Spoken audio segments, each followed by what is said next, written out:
사무엘하 13장부터 이제 우리가 쭉 읽어가는 말씀은 다윗의 범죄 이후에 하나님이 그에게 어떠한 징계를 내리실까를 말씀하신 이후 이 다윗의 왕가에 벌어지게 되는 일련의 안타까운 사건들, 그것이 쭉 기록이 되는데요. 오늘 우리가 읽어간 23장의 내용에서는 이 다윗이 범했던 그 죄가 자식들 사이에서 죄가 되물려져 가는 그런 모습을 보게 되고, 그러한 일에 있어서 다윗의 처신이 예전 같지 못하고 안타까운 그런 태도를 취하고 있게 되면서 이러한 문제들이 계속 꼬리에 꼬리를 물고 일어나게 되는 일들이 기록이 됩니다. 오늘 우리가 읽은 말씀에 보면요, 다윗의 장자였던 암논이 셋째 아들이었던 이 압살롬의 누이 다말을 강간하는 사건이 기록이 됩니다. 그 내용이 우리가 읽은 1절부터 22절까지 소개가 되고요. 그 일이 있고 난 다음에 만 2년이 지나서 압살롬이 그의 첫째 형님이 되는 이 암논을 보복하고 죽이게 되는 그런 사건이 벌어지게 됩니다. 그런 다음에 압살롬은 자기의 어머니의 고향으로 도망치게 돼요. 거기에서 3년 세월을 보내게 될 때 다윗이 참으로 안타까워하는 그런 마음이 이 본문 속에 소개가 되고 있습니다. 내용들을 살펴보면요, 암논, 이 다윗의 장자였던 이 암논이 심화병이 걸렸습니다. 상사병이 걸렸는데 어떠한 일이었냐면 이 압살롬 셋째의 누이였던 다말에 대하여 심화병을 앓게 되면서 어찌할 줄 몰라 하게 됩니다. 사촌이었던 이 요나답이 그러한 사실들을 확인하고서는 간교한 계책을 그에게 말해 주게 돼요. 뭐라고 얘기합니까? 병든체 하라는 겁니다. 그리고 내 누이 다말이 와서 과자를 만들어서 먹여달라고 요청을 하라고 말하는 겁니다. 이 암논이 자신이 병에 걸린 채 하고서는 계속 있다 보니까 다윗이 그에게 찾아와서 말을 하죠. 그러면서 다윗에게 간청을 합니다.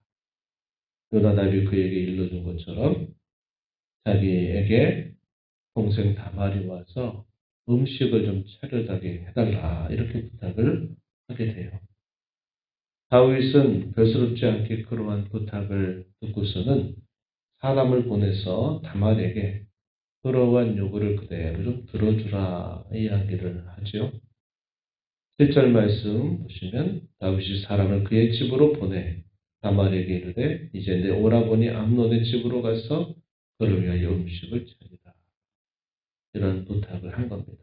가서 잘 돌봐서 내 오라버니 암논이 낫도록 도와줘라, 이러한 말을 다윗이 건네게 되죠. 그리고 이 다말은 아버지의 말씀을 따라서 암논의 집으로 찾아갔습니다. 그곳에서 과자를 만들고 또 음식을 차려서 그것을 내어 놓으니까 처음에는 이 암논이 먹지를 않습니다. 그리고 주위에 있는 모든 사람들을 다 내보냅니다. 내보내고 난 다음에 다말에게 말하죠.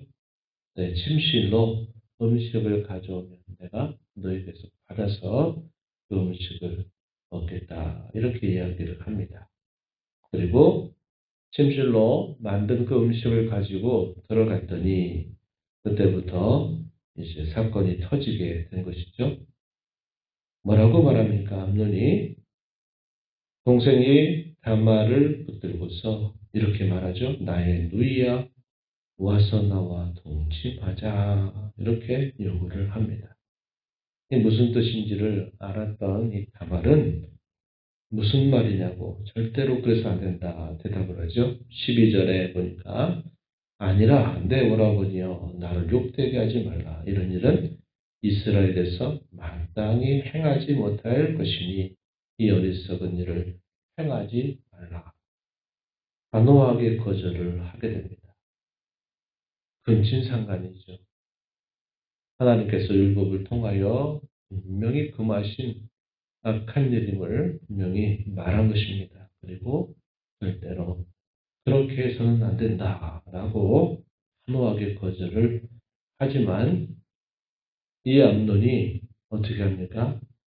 힘으로 억지로 그 동생과 더불어 동침을 한 것입니다.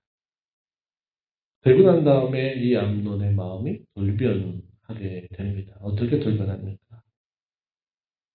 사랑해서 견디지 못하였던 그 마음이 이제는 더 지독한 미움으로 바뀌게 된 것을 보여주고 있어요. 15절 말씀해 보니까 암논이 그를 심히 미워하니 이제 미워하는 마음이 전에 사랑하던 사랑보다 더하였다 이렇게 말합니다. 그리고서는 암논이 이 동생 다말을 내어 쫓아요. 그리고 나서 뭐라고 이야기합니까? 이 다말이 말하기를 이것은 아까 행한 그 일보다도 더 나쁜 일이다 라고 말을 하게 되지만 이 암논은 그 말을 결코 듣지 않습니다. 그리고 강제로 이 다말을 죄송합니다. 강제로 다말을 내보낸 다음에 눈빗장을 지르게 하는 거죠. 대단히 나쁜 태도를 보이고 있음을 보게 됩니다. 그래서 이 다말이 그것에 대한 억울함, 슬픔, 이 탄식이 어떻게 표현되어 있냐면 채색 옷을 찢고 또 재를 머리에 덮어쓰고 손을 머리 위에 얹고서 울부짖는 그런 모습으로 결국 쫓겨나게 된 것입니다. 이러한 사실들이 누구에게 알려지느냐? 그의 오라버니였던 압살롬에게 이 사실이 알려지게 되면서 이 다말은 압살롬의 집에서 수량하게 수월들을 보내게 되고 이 압살롬은 잠잠히 있으라는 겁니다. 그것으로 인하여 근심하지 말라라고 말하면서 암논에 대하여 아무런 시비를 묻지 않습니다. 이런 태도가 뭘 보여줄까요? 대단히 분노했다. 바보간에 묻지도 않겠다라고 말하는 것은 그의 마음속에 언젠가 이것을 결코 잊지 않고 이에 대한 보복을 하겠다라고 하는 이런 단호한 태도를 가지고 있는 것이고요. 이것이 다윗 왕에게도 알려졌을 때 다윗 왕은 어떻게 표현하느냐. 심히 노하였다. 우리가 읽은 21절에 이렇게 표현이 되어 있습니다. 당연한 일입니다. 이 가운데 어떤 일이 벌어지게 돼요? 간음죄. 간간히 그의 아들 장자에게서 이러한 일들이 일어나게 된 겁니다. 그리고 다윗이 이렇게 노하기는 하지만 그 노하기만 하고서는 그 자녀들에 대한 적절한 조치를 하지 못해요. 우리가 앞에서 쭉 읽은 말씀에 보니까 이스라엘 군장이었던 이 아브넬의 죽음이라든지 또 이스보셋 이스라엘의 잠시 잠깐 왕으로 있었던 그 이스보셋 죽음에 대해서는 매우 지혜롭고 현명하게 잘 판단을 하고 조치를 하지만요. 유난히 그의 가족들 자녀들에게 대해서는 그의 그 현명한 판단이 대단히 흐려져 가고 있다는 것을 우리가 보게 됩니다. 가족에 대해서는 잘 그렇게 하지 못해요. 사람이 안고 있는 또 한계다 이렇게 여길 수도 있겠는데 그러한 태도를 보이게 되면서 이 자식들 간에 이런 문제들이 해결가 되는 게 아니라 오히려 이것이 깊이 심화가 되는 일들이 있게 되면서 결국은 살인죄가 또다시 벌어지게 되는 겁니다. 다윗이 밧세바와 간음하고 나서 그 일들을 숨기기 위해서 결국은 그의 남편이었던 우리아까지 죽음의 자리로 내밀었던 그러한 모습이 이 자식들 사이에 그러한 일들이 벌어지게 되는 것을 보게 되는 것이죠. 압살롬은 2년을 기다렸어요. 2년을 기다리고 그 모든 일들이 다 이제는 잊혀진 일처럼 다 이제 그런 상처로부터 회복이 된 것처럼 보였지만 이 압살롬은 때를 기다린 겁니다.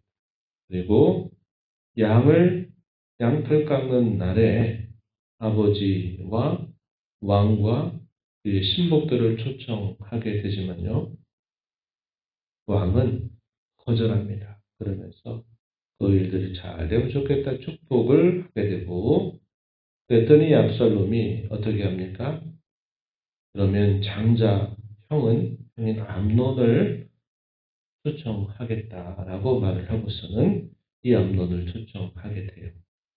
그리고서 마침내 그 털 깎는 그곳으로 찾아왔을 때 압살롬은 미리 치밀하게 준비했던 그 일들을 따라서 술로 즐거워하게 될 때 이 암논을 쳐서 죽이면서 살인을 벌이게 됩니다. 그리고서는 다른 형제들은 그 일과 더불어서 도망을 가게 되고 피하게 되죠. 이러한 사실들이 다윗에게 다 알려지게 됩니다. 소문이 돌았던 이야기 30절 말씀에 보면요. 그들이 길에 있을 때 압살롬이 왕의 모든 아들들을 죽이고 하나도 남기지 아니하였다 하는 소문이 다윗에게 들렸다 이렇게 표현합니다. 모든 왕자가 죽었다 이 말은 왕가가 끊어졌다 이것을 말하는 대단히 심각한 상황이다 하는 것을 보여주는데요. 그런 소문이 다윗에게 들렸을 때 이 요나답이 뭐라고 말을 하냐면 그러지 않을 것입니다. 다만 암논만 죽었을 것입니다. 이렇게 대답을 하게 되고 막상 파악을 해보게 됐더니 이 요나답이 했던 말처럼 암논만 죽임을 당하고 다른 모든 자식들은 피하였다라고 그 사실을 확인하게 됩니다. 압살롬은 이 일로 인해서 도망을 치게 돼요. 도망을 치는데 어머니의 고향 땅 먼 곳으로 도망을 쳐서 거기서 3년이라고 하는 세월을 보내게 돼요. 이 아들에 대한 다윗의 마음 뭐라고 표현되어 있냐면 39절 말씀에 보면요. 다윗 왕의 마음이 압살롬을 향하여 간절하였다.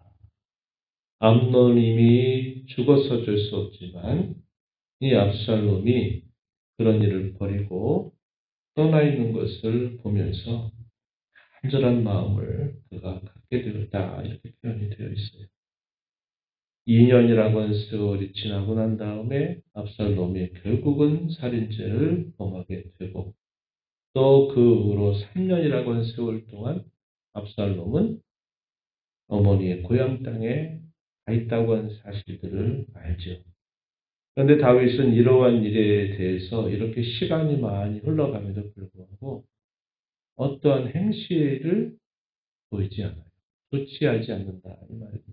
그래서 이러한 일들로 인해서 결국 더 큰 화가 그의 왕가에 미치게 되는 상황이 벌어지게 되는 겁니다.